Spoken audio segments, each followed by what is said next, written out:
मेरी शादी को अभी 2 महीने ही हुए थे कि मुझे हर समय पेट में दर्द रहने लगा। एक दिन मेरी तबीयत बहुत ज्यादा खराब हो गई। मेरे पति पत्नी मुझे डॉक्टर के पास ले गए। जब डॉक्टर ने मेरी जांच की तो उसने जो कहा उसे सुनकर मैं हैरान रह गया। उसने कहा, डिलीवरी का समय आ गया है, शादी को डिलीवरी वार्ड में ले जाओ। मुझे लगा कि मेरे पति मुझे अभी तलाक दे देंगे, लेकिन उन्होंने मेरा हाथ पकड़ लिया और कहा, चिंता मत करो, सब ठीक हो जाएगा। मैंने एक बच्चे को जन्म दिया है और मुझे अभी भी यकीन नहीं हो रहा है। सोच रही थी कि यह मेरा ही बच्चा है, क्योंकि शादी से पहले मेरा किसी लड़के से कोई चक्कर नहीं था। बचपन में मैं उससे प्यार नहीं करती थी और हकीकत में मुझे तब आश्चर्य हुआ जब मेरी सास ने मेरे सामने हाथ जोड़कर माफी मांगी और मुझे रोटी दी। एक दिन मैंने उसका राज जानने के लिए अपने पति को सांसा के मोबाइल पर मैसेज किया। उसका जवाब पढ़कर मैं हैरान रह गई, क्योंकि मैं शीशे के सामने खड़ी होकर अपने मुरझाए हुए वजूद को देख रही थी। मेरी आंखों के नीचे हॉकी खेल रही थी। मेरे सिर के बालों पर एक लकीर सी बन गई थी। वे सफ़ेद होने लगे थे और रंग ऐसा हो गया था कि उसे देखकर ही दिल परेशान हो जाता था। मैं भी काफी मोटी हो गई थी, जबकि तस्वीर में मेरा कमरा मैं खुद को पहचान नहीं पाई थी। नर्मदा एक नाजुक जाति थी। चेहरा मौलाना, आंखें सितारों की तरह चमक रही थी। मैं अब हर समय चिंतित रहती थी, क्योंकि मेरी उम्र की लगभग सभी लड़कियों की शादी हो चुकी थी, जबकि मैं अभी भी कुंवारी थी। मेरी माँ ने मुझे कुछ नहीं बताया, लेकिन मैं अपने अंदर गहराई से जानती थी। मैं परेशान सी हो रही थी, शीशे के सामने खड़ी थी। तभी भाभी की आवाज आई, मीना, चाय बन गई है, सब लोग साथ बैठो। मैं भी उनके साथ चलने लगी। लंगड़ाते हुए मैंने उन्हें आगे बढ़ाया तो वो पीछे मुड़कर मुझे देखकर हंसने लगी। उन्होंने कहा, जब से तुम्हारा भतीजा 2 साल का हुआ है, मुझे हर बार जल्दी करने की आदत पड़ गई है। आज जब मेरी भाभी मेरे साथ चलते हुए मेरा हाथ पकड़कर बोली, गीता तुम मुझसे 6 महीने छोटी हो, पर वो इस बात से सहमत थी। मैंने कहा, तुम्हारी शादी 5 साल पहले हो गई थी, क्योंकि तुम बहुत सुंदर दिखती हो। मैं तो आज भी अपनी माँ की तरह बैठा हूँ, क्योंकि मैं लंगड़ा हूँ और मोती भी नहीं करता। गीता, भगवान सब ठीक कर देगा, तुम बिल्कुल चिंता मत करो, वो तुम्हारे लिए है। उसे कोई अच्छा पति मिल जाएगा। मैं चुप हो गई। शाम को मैं अपने कमरे में बैठकर रामायण पढ़ रही थी। तभी मेरी भाभी गीता कमरे में आई और बिना कुछ बोले जल्दी से एक अच्छा सा कपड़ा पहनकर बाहर निकल गई। मैं तुम्हारे लिए रिश्ता लाने आई हूँ। मैं भाभी की तरफ थी, रोने लगी और बोली, गीता मेरे लिए रिश्ता कैसा है? भाभी हंसने लगी और बोली, माँ ने रिश्ता लाने वाली आंटी से बात कर ली है, उनके पास रिश्ता है। उन्होंने कहा, गीता जब लड़के वाले आज मुझे रिजल्ट देने वाले हैं तो तैयार होने का क्या फायदा? अगर हम प्रार्थना करेंगे तो तुम हमें पसंद आ जाओगी और हो सकता है कि हमारी प्रार्थना सफल भी हो जाए। मैं तैयार होकर बाहर आ गई थी। मुझे देखते ही आंटी खुशी से खड़ी हो गई। उन्होंने मुझे बड़े प्यार से अपने पास बुलाया। आज मुझे पहली बार एहसास हुआ था कि पहली नज़र का प्यार किसे कहते हैं। उस लड़के ने भी मेरी तरफ देखा और मुस्कुरा दिया। मेरे दिल से एक प्रार्थना निकल गई थी कि वो भगवान है।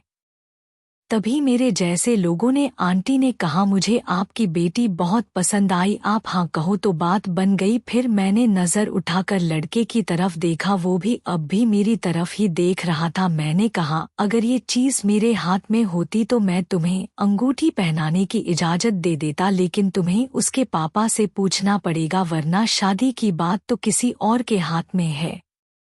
देखो, जब मीना के पापा ऑफिस से लौटेंगे तो मैं उनसे बात कर लूंगा और तुम्हें कल कर लेने दूंगा। मैं चला जाऊंगा। चला तो गया था, पर मेरा दिल अभी भी बहुत तेजी से धड़क रहा था। फिर भगवान ने मेरे सारे फैसले अपने हाथों में ले लिए। हाँ, दोनों तरफ से। और फिर 1 महीने बाद शादी की तारीख तय हो गई। मैंने शक्ति से अपने परिवार को बता दिया। मान लिया था कि मुझे धूमधाम से शादी नहीं करनी चाहिए। दिल में डर था कि लोग मुझे देखकर हंसेंगे। मेरे घरवालों ने भी मेरी बात मान ली और ठीक वैसा ही किया जैसा मैंने उनसे कहा था। शादी के जोड़े में मुझे विदा किया और मैं अमन की दुल्हन बन गई थी। बहुत खुश थी। कुछ देर के डर के बाद अमन भी कमरे में आ गया। आज मैं बहुत खुश हूं कि तुम मेरी जिंदगी में शामिल हो गए हो। हालांकि मुझे अभी भी इस पर यकीन नहीं है। ऐसा हो रहा था कि कभी कभी ऐसा हो सकता था कि मैं मोती होती और चमकीला लड़का खुश हो जाता। मैंने कहा, तुमसे एक बात पूछना चाहता था। कृपया मुझे बताओ कि तुमने मुझसे शादी क्यों की? मेरे सवाल पर वह हंसा। मैंने कहा, जाहिर है, सीधी सी बात है, तुम मुझे पसंद थी, इसीलिए मैंने शादी की। मैं सवाल इसलिए पूछ रही थी ताकि अमन का जवाब सुनकर मेरे मुरझाए हुए दिल को तसल्ली मिल जाए। मैंने कहा, तुम्हें मुझ में क्या पसंद था? तुमने कहा, और तुम्हारे पति ने मुझे वैसा ही दिया है जैसा मैं हूं। तुम हमारे सामने आई, तुमने खुद को मेकअप के पर्दे के पीछे नहीं छिपाया। मैं मुस्कुराती थी। शादी के बाद मैं तुम्हें खूबसूरती से प्यार करने लगी। मेरे पति मुझ पर अपनी जान छिड़कते थे जबकि मेरी माँ भी तुम्हारी तरह मेरा ख्याल रखती थी। मैं अमन के साथ बहुत खुश थी और मैं बिल्कुल भी मजबूत नहीं थी, इसीलिए मैंने इसकी शुरुआत करने की सोची, लेकिन उसने मुझे नज़रअंदाज करते हुए कहा कि तुम होशियार हो गई हो तो अमन बिल्कुल भी अच्छा नहीं है। गोगी, यह सुनकर मैं हैरान रह गई। कोई बात नहीं। हर शाम अमन के आने से पहले मेरी माँ मुझे कुछ मीठा खिलाती थी जिसे मैं उनके प्यार की निशानी समझती थी। आज मेरी माँ ने मुझे केक खिलाया जिसे खाते ही मेरे पेट में तेज डर का एहसास हुआ। अब तो ऐसा रोज ही होने लगा था। जब भी वो मुझे कुछ मीठा खिलाती तो मेरे पेट में दर्द होने लगता। जब तक अमन घर आता तब तक मैं दर्द से करा उठता। फिर वो पूरी रात मेरे लिए राहत भरी रही। हम दोनों को एक दूसरे के साथ बैठकर ज्यादा बातें करने का मौका नहीं मिला। मैं इस वजह से बहुत परेशान रहता था। मैंने सोचा क्यों न मैं अपने पति की दी हुई मिठाई खा लूं, क्योंकि मुझे अपने प्यार के रिश्ते पर शक होने लगा था। वो व्यस्त थी और हमें एक दूसरे से दूर रखने की कोशिश कर रही थी। आज शाम को मेरे पति ने मेरे लिए कस्टर्ड बनाया था तो मैंने कहा मैं अपने कमरे में जाकर खा लूंगी, तो वो खाने लगे। अब मेरे सामने खाओ, मैंने बहाने से कहा कि उल्टी जैसा लग रहा है। जब वो गा रहे थे तो उन्होंने कहा, कब ठीक होगा? दर्द शुरू हो गया था और धीरे धीरे मैं पढ़ने लगी। दर्द के बारे में बात करने लगी। मेरी बहन दौड़कर मेरे कमरे में आई और बोली, क्या बात है बेटी? मैं परेशान हो गई और बोली, अमन को बुलाओ, मेरी तबीयत बहुत खराब है। तब तक अमन भी। उन्होंने कहा कि मेरी हालत ठीक है, तो वो जल्दी से मुझे अस्पताल ले गए। वो साथ में पैसे भी देते रहे। अस्पताल पहुंचकर मुझे इमरजेंसी वार्ड में भर्ती कर लिया गया। डॉक्टर ने चेकअप किया तो उन्होंने कहा कि अब डिलीवरी का समय आ गया है। चलो मरीज को बातों में लेते हैं। मैं बदहवास सी हो गई। डॉक्टर की तरफ देखती रही, चीखी चिल्लाई और कहा कि यह नामुमकिन है क्योंकि मेरी शादी को 2 महीने ही हुए थे। मुझे लगा कि मेरा पति मुझे अभी तलाक दे देगा, इसलिए मुझे इतना दर्द हो रहा था। मैं गुस्से में थी। वो बोली, अमन मुझे अस्पताल से ले चलो, यहाँ इलाज मत करवाना। डॉक्टर पागल है, मुझे दोष दे रही थी पर मेरा दर्द धीरे धीरे बढ़ता जा रहा था। मैं भाग रही थी। अमन ने जल्दी से मेरा हाथ पकड़ा और कहा, चिंता मत करो, सब ठीक हो जाएगा। और सब बाहर चले गए। मेरी डिलीवरी का समय शुरू हो गया था। 2 घंटे की कोशिश के बाद मैंने एक बच्चे को जन्म दिया, पर मैं अभी भी इस बात को स्वीकार नहीं कर पा रही थी कि ये बच्चा मेरा हुआ है। पर मैंने अपने बच्चे को अपनी आंखों से जन्म लेते देखा। मैंने ये होते हुए देखा था, इसीलिए मुझे मानना पड़ा कि मैं बेब बन चुकी हूँ। समझ नहीं आ रहा था कि मैं अमन का सामना कैसे करूँगी। मेरी शादी हो जाएगी, हो सकता है वो मुझे अभी तलाक दे दें, बिरादरी में मेरी बेइज्जती होगी। ये सब बातें सोच सोच कर डर गई। मैं डरी हुई थी कि अमन और मैं कमरे में आ गए। वो दोनों मुझसे बहुत खुश थे। उन्होंने मुझे बधाई दी और बच्चे को सामने रख दिया और कहा, देखो बहू, बेटा हुआ है, ये तुम्हारी देन है। मैंने नजरें हटाते हुए कहा। अमन बोला, क्या बात है मीना, तुम्हें किस बात पर शक है? तो छोटे बच्चे पर गुस्सा मत करो। जब हम घर आए तो मैंने अमन को बताया और पूरी ताकत से कहा कि मैं अपने घरवालों को इस बच्चे के बारे में बता दूंगी। मैं नहीं चाहती थी कि मेरे पिता को पता चले कि उनके बेटे ने शादी के 2 महीने बाद ही उन्हें मेरा दादा बना दिया। अगर उनकी जगह कोई और आदमी होता तो अब तक मुझे तलाक दे चुका होता और मेरे 7 बच्चे पैदा कर चुका होता। मुझे उसका चेहरा देखने का भी मन नहीं हुआ। मैंने उसका नाम यश रखा। मैंने एक बात नोटिस की कि जब से यश हमारे घर में पैदा हुआ, मेरे पति हर समय उसकी माँ से लड़ते रहते थे, जबकि वो कभी ऐसा नहीं करते थे। मैंने अपनी माँ से ऊंची आवाज में बात भी नहीं की थी कि मेरी जिंदगी की ये सांस मेरे पास आई और बोली, बेटा चुप रहो, बच्चा माँ की खुशबू के लिए तरस रहा है। मैं उसे फिर से ले लेती और फिर कहती, नहीं नहीं, मैं नहीं लूंगी। जब मैं बीमार होता था तो वो मेरे साथ दौड़ती थी और मेरे सामने हाथ जोड़कर कहती थी, मुझे माफ कर दो। मैं कुछ पूछता तो वो कुछ नहीं कहती थी। मैं सच में बहुत हैरान था कि आखिर में क्या हो रहा है। संगीत। और फिर वो मुझसे बोलती थी। आवाज आ रही थी और बहुत तेज बोल रही थी। ऐसा लग रहा था जैसे मैं बहुत गुस्से में बोल रहा हूँ। मेरी बड़ी हड्डियों में इतनी ताकत नहीं है कि मैं इस बच्चे को संभाल सकूं, इसलिए मुझे ले चलो, नहीं तो हम बच्चे के लिए दूसरी माँ लाएंगे, तभी शांति होगी। मैंने गुस्से से भरी एक तेज आवाज सुनी थी। माँ, ये सब आपकी वजह से हुआ है। अगर आपने कुछ अलग किया होता तो आप मुझसे चुप हो जाती। कुछ देर डर के बाद अमन कमरे में आया। फिर डर के बाद मुझे लगा कि वो मुझसे लड़ेगा, लेकिन उसने मुस्कुराते हुए कहा, आप इस गुलाबी सूट में बहुत खूबसूरत लग रही हैं। मैं मुस्कुरा देती। मेरी जिंदगी बहुत धुंधली हो गई थी। शांति की शक्ति से वह उजली हो गई। बच्चे को जन्म देने के बाद मैं बहुत समझदार हो गई थी, खुश थी। लेकिन अब खुद पर शक हो रहा था। मुझे लगता था कि जो व्यक्ति मुझे हर शाम मिठाई खिलाता था, उसकी वजह से मेरे घर में बच्चा पैदा नहीं हुआ, क्योंकि जब से बच्चा पैदा हुआ है, मैंने अपने साथ अमन को चम्मच से मिठाई नहीं खिलाई थी। उसने बड़ी मुश्किल से यश के लिए एक नानी का इंतजाम किया था। अब यश की ज्यादातर देखभाल नानी ही करती थी। एक शाम जब मैं उठा तो अमन ने कहा, सर, आपके साथ कोई पागलपन वाली दुनिया नहीं है, लेकिन आप ऐसा क्यों कर रहे हैं? हाँ, तो उसने कहा, आज जब आप सो रहे थे तो मैं आपके पास आकर बैठ गई और रोटी चल रही थी और आपसे बार बार माफी मांग रही थी।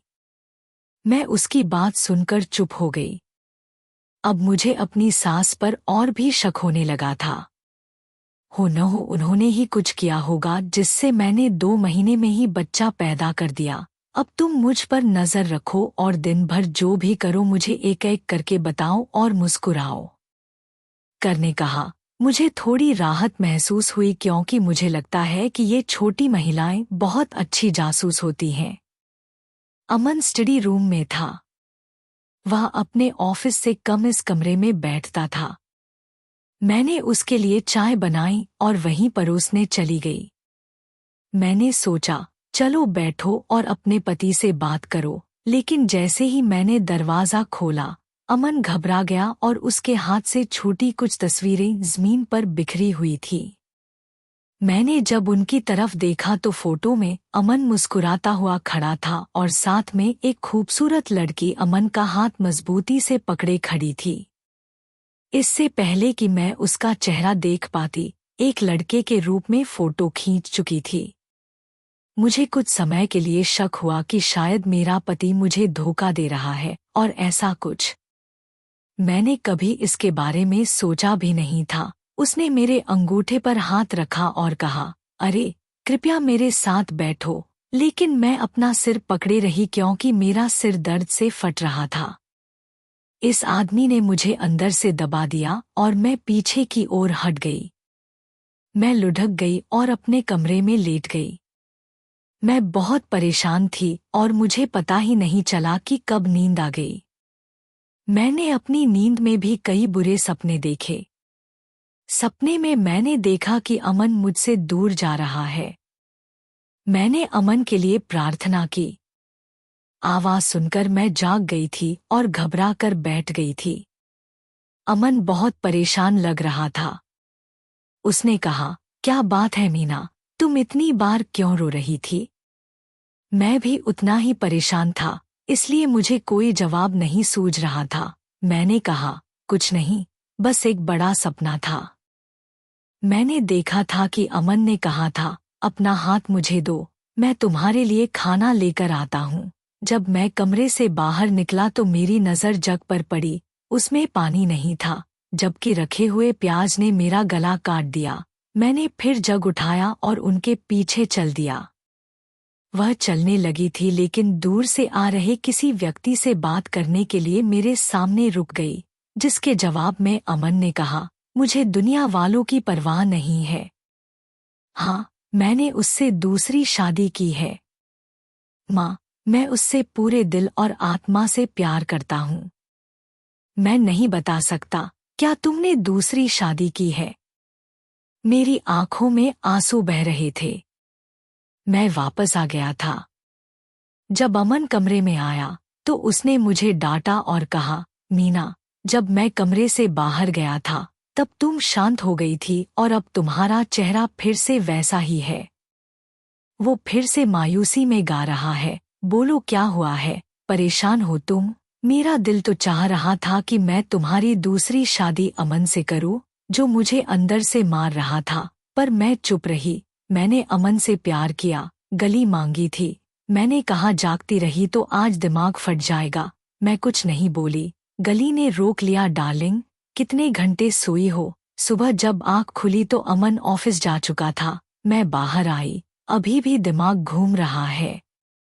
तुमने मुझे अपने मोबाइल पर देखा और वो सोफे पर लेटा हुआ था। मैंने मोबाइल उठाया और अमन के स्टडी रूम में चली गई। मैंने अमन को उसके नंबर पर मैसेज किया, मीना मुझे क्या करना होगा? ये मैसेज भेजने के बाद मेरा दिल धड़कने लगा। मेरी धड़कनें बहुत तेज हो गई थी। मैं तुमसे बहुत डर गई थी।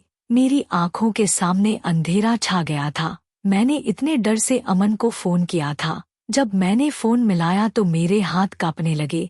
मुझे कुछ समझ नहीं आ रहा था क्या करूं, पर इतने डर के कारण फोन बंद हो गया तो मैंने राहत की सांस ली, पर एक बार फिर अपना मोबाइल सेव करने लगी। कल जब वो फिर आया तो मैंने फोन उठाया। फोन से अमन की गुस्से भरी आवाज आ रही थी, माँ तुम मीना की हो। वो अपनी जान नहीं देती, क्या बुराई है? तुमने अपनी मर्जी से शादी की है। तुम्हारे बेटे को जो भी सजा देनी है मुझे दो, मीना को नहीं। तुम्हें याद है 2 साल पहले मैं मीना से प्यार कर बैठा था और जब तुम मेरे साथ रहते थे मैंने उससे शादी कर ली थी। मुझे तुम्हारे दोस्त की बेटी से शादी करनी चाहिए थी, लेकिन मैं राजी नहीं हुआ और तुम भी अड़े रहे। मुझे मजबूरन मीना से कोर्ट मैरिज करनी पड़ी। जब मैं उसे दुल्हन बनाकर घर लाया तो तुमने हर संभव तरीके से हमें अलग करने की कोशिश की। तुमने हमारे बीच गलतफहमियां पैदा करने की कोशिश की। फिर तुमने सीमा का एक्सीडेंट करवा दिया ताकि वो मर जाए। लेकिन माँ, मैं तुम्हें बताना चाहता हूँ कि तुम्हारा दिल इतना पत्थर दिल कैसे हो गया। जिंदा इंसान की जान लेने के लिए बहुत हिम्मत चाहिए होती है ना? वो एक्सीडेंट में बुरी तरह घायल हो गई थी। डॉक्टर भी हैरान थे कि मरीज कैसे चली गई, लेकिन वो माँ थी और जब आपको पता चला कि आप माँ बनने वाली हैं, तब पहली बार आपको अपनी गलती का एहसास हुआ। तब आपने मुझे सच बताया। सर, याद है मैंने भी कई महीनों तक आपसे बात नहीं की थी। देखिए, बच्चे की वजह से वो जल्दी ठीक हो गई थी। कॉमर्स से निकली थी लेकिन उसकी याददाश्त चली गई थी। उन्हें लगा कि अब मैं अपनी हो गई हूँ। उसकी माँ उसे तब तक शादी न करने के कारण अपने साथ ले गई थी। क्या तुम्हें यह भी पता है कि 6 महीने बाद जब मीना की ननद कल आई तो उसने मुझे बताया कि जैन ने फिर से शादी कर ली है, लेकिन उसे लगा कि मेरी शादी नहीं हुई है, इसलिए वह डिप्रेशन में है। मैंने तुमसे उस दिन बात की थी और कहा था कि हम उसकी शादी करवा देंगे। जब वो शादी करके हमारे घर आई थी तो उसका बहुत ख्याल रखा होगा तुमने नहीं? उसकी दवाई और मिठाई देने का जिम्मा तुमने ही उठाया था। मेरे पेट में दवाई डालकर मुझे देते थे तुम। अब फिर से लोगों को परेशानी है कि मैंने बड़ी मेहनत से दूसरी शादी की है, क्योंकि जबकि तुम्हें भी पता है कि ये शादी सिर्फ दिखावे के लिए की गई थी। बच्ची अभी भी सदमे में है कि शादी के 2 महीने बाद ही उसने बच्चे को कैसे जन्म दे दिया। इसलिए बच्चे से खुद को दूर रखा। वह जोर से चिल्ला रही थी, जबकि मैं उसकी सारी बातें सुनकर चौंक गया। मैंने उसे बताया कि एक लड़का था और पीछे हट गया। मुझे सारी बातें याद आ गई थी। सब याद आ गया था। मैंने अमल को बताया कि